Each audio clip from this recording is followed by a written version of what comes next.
నమస్తే and welcome to hit TV. TDP, Janasena, BJP నాయకులు, కార్యకర్తలు కూటమి అభ్యర్థుల విజయం కోసం సమిష్టిగా కృషి చేయాలని నంద్యాల టీడీపీ ఎంపీ అభ్యర్థి బైరెడ్డి శబరి కోరారు. నంద్యాల పట్టణంలోని 4వ వార్డుకు చెందిన 300 కుటుంబాలు వైసీపీని వీడి జనసేన పార్టీలో చేరారు.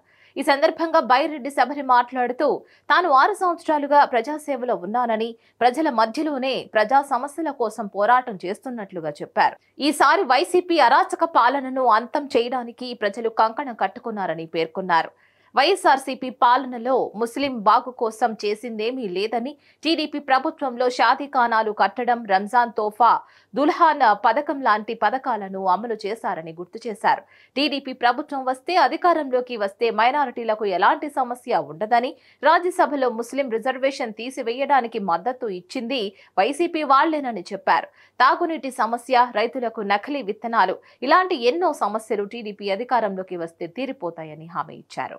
వైసీపీ ప్రభుత్వానికి ఫ్యాన్ గుర్తుకి ఓటు వేసి మరి అత్యంత మెజారిటీతో గెలిపించాము. ఇక్కడ నేను తెలుగుదేశం పార్టీ ఎప్పుడు కూడా కులాల మధ్యలో, మతాల మధ్యలో రిలీజ్ చేసుకొని మన పనులు మనం ముందుకు వెళ్ళేలాగా నేను చేస్తానని హామీ ఇస్తున్నా. అట్లాంటిది మాకు ఎప్పుడు కూడా కులాల మధ్యలో, మతాల మధ్యలో మేము ఎప్పుడు కూడా రాజకీయం చేయలేదు, చెయ్యము కూడా. కాబట్టి నన్ను నమ్మి మీరు ఓటు వేయండి. నంద్యాల జిల్లా అయిన డాక్టర్ శబరి గారు మన దగ్గర ఉన్నారు. వాళ్ళతో అడిగి మనం వివరాలు తెలుసుకున్నాం. మేడం, ఇప్పుడు ఈ ఆదరణకి దాదాపుగా 2 నెలల నుంచి మీరు తిరుగుతూనే ఉన్నారు. నామినేషన్ నెలల నుంచి మీకు ఇలా స్పందన ఎలా వస్తుంది?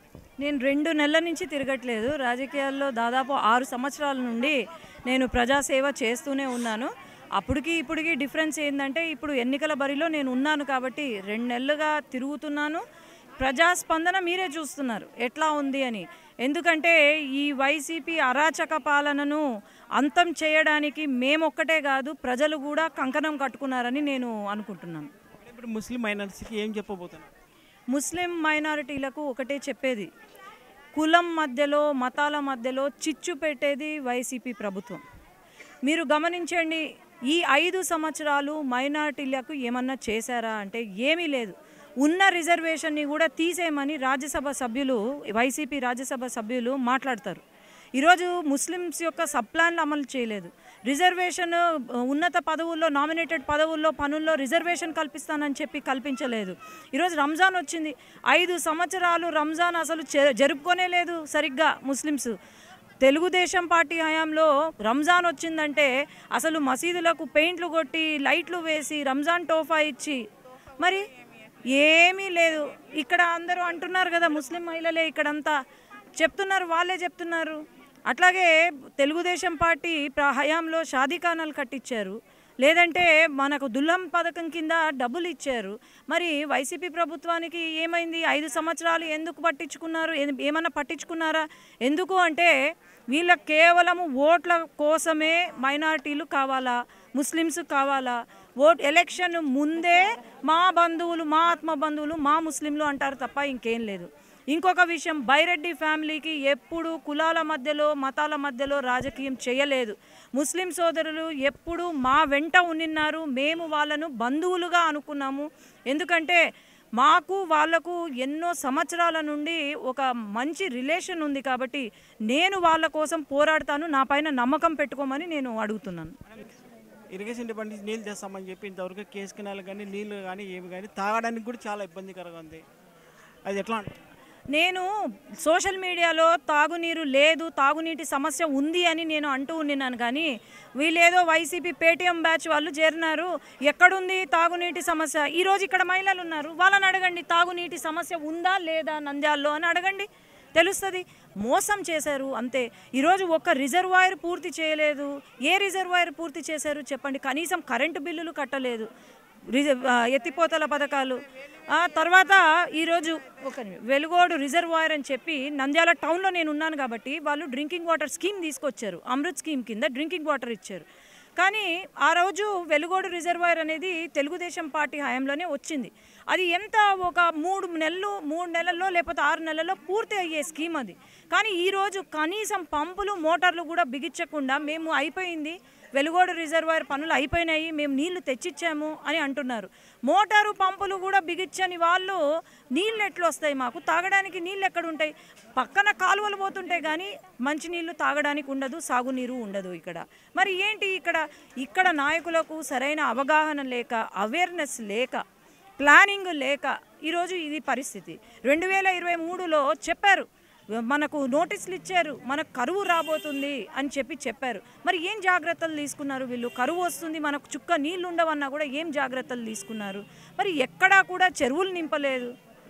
మరి చెరువులు అక్కడ, నేను వేరే కాన్స్టిట్యున్సీస్ గురించి మాట్లాడను కానీ ఇక్కడ నంద్యాలలో ఏం చేశారు మరి వీళ్ళు?